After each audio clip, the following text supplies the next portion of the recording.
وہ مذاکرات کی جو کوشش کر رہے ہیں آپ کو لگتا ہے کہ صرف کہانی آ جاتی ہے یا کہیں مذاکرات ہو بھی رہے ہیں؟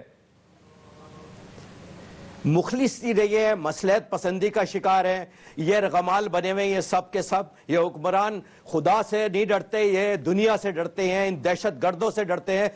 آپ ایک طرف یہ کہتے ہیں کہ 50,000 آپ کے بچے، عورتیں، معصوم بچوں کو جی ایچ کیو کے اوپر حملہ کیا، اب کس بات کی مصلحت پسندی ہے؟ روز لاشیں اٹھ رہی ہیں، کس بات کی مصلحت پسندی ہے؟ جب اللہ آپ کا ایک حکم دے رہا ہے، جب آپ اللہ کے حکم کی تعمیل نہیں کریں گے، اللہ حکم دے رہا ہے، آپ بتائیں کتنوں کے آپ نے ہاتھ کاٹے، کتنوں کے آپ نے پیر کاٹے، بڑے بڑے سانحہ دشتک پارک میں 63 جنازے اپنے اٹھائے، ہم نے تو ہتھیار نہیں اٹھایا، ہم نے تو آئین سے بغاوت نہیں کی، ہم نے تو آئین کو تسلیم بھی کیا، ہم آج بھی عدالت کا دروازہ کھٹکھٹا رہے ہیں۔ سانحہ دشتک پارک میں 63 جنازے تھے، آپ کسی کے گھر کو آگ نہیں لگایا، کسی کی جان نہیں لی، یہ حکم نہیں ہے، اللہ کا جب حکم نہیں ہے اس کے خلاف ہو رہا ہے، ہم اسے مذاکرات کی بات کرتے ہیں، ہم مصلحت پسندی کا شکار ہیں، ہم کبھی مولانا عمران صاحب کو، کبھی مولانا سمیع اللہ صاحب کو، کبھی مولانا منور صاحب کو، یہ جو بار بار کہہ رہے ہیں جن کا کتا مر جائے تو شہید کہہ رہے ہیں، مطلب 50,000 جانوں کے ساتھ آج وہ جو قبول کر رہے ہیں، دہشت گردی کو قبول کر رہے ہیں، آن کر رہے ہیں۔ آج چودھری اسلم کا واقعہ ہو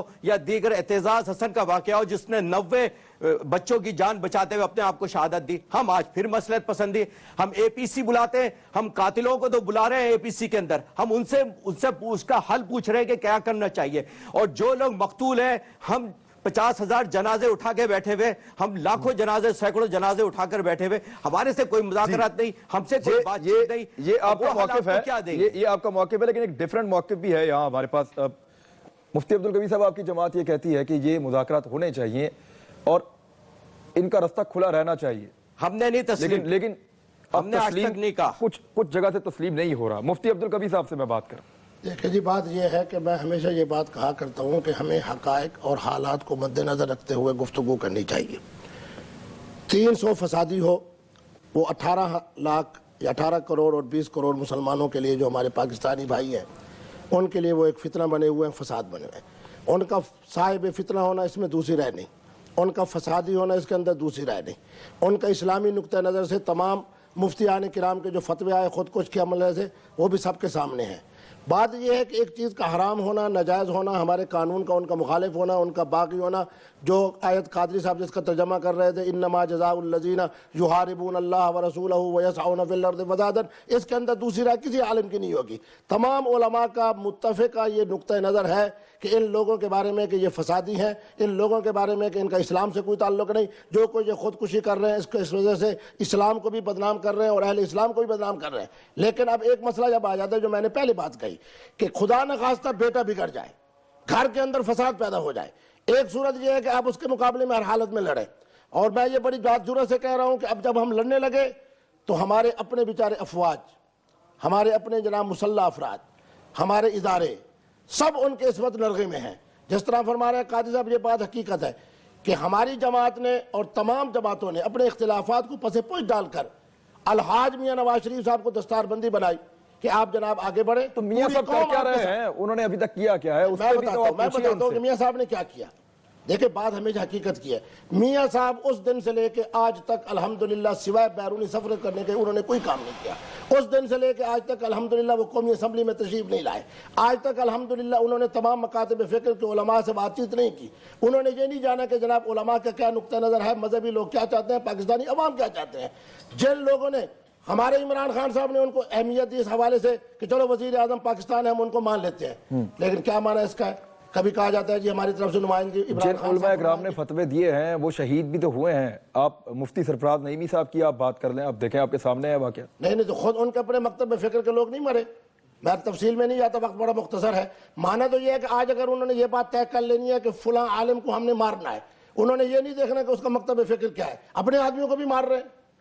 آپ کیا سمجھتے ہیں کہ جناب مولانا سمیع الحق صاحب اور مولانا فضل الرحمان سکون سے بیٹھے ہوئے ہیں؟ ان کے اپنے مکتب فکر کے لوگ کراچی سے چل کر آئے، 70 سال کے بولے چڑھ کر آئے، انہوں نے کہا ہم اللہ کا واسطہ دیتے ہیں، رسول اللہ کا واسطہ دیتے ہیں، کیا انہوں نے ان کا اللہ اور رسول اللہ کا واسطہ مانا؟ اب بات یہ ہے کہ ہم اب دیکھیں طالبان کی رسپانسبلٹی ہم پہ نہیں ہے، ہم بات کریں گورنمنٹ کی بات کریں، ہم گورنمنٹ سے پوچھیں کہ گورنمنٹ کیا کر رہی ہے، وہ جو کر رہے ہیں ان کا الگ ہے۔ ابتسام الہی ظہیر صاحب ناظرین اب ہمارے پاس موجود ہیں، ہم لوگ اسی پہ بحث کر رہے ہیں، ابھی تھوڑی دیر پہلے ابھی آپ نے جوائن کیا ہے۔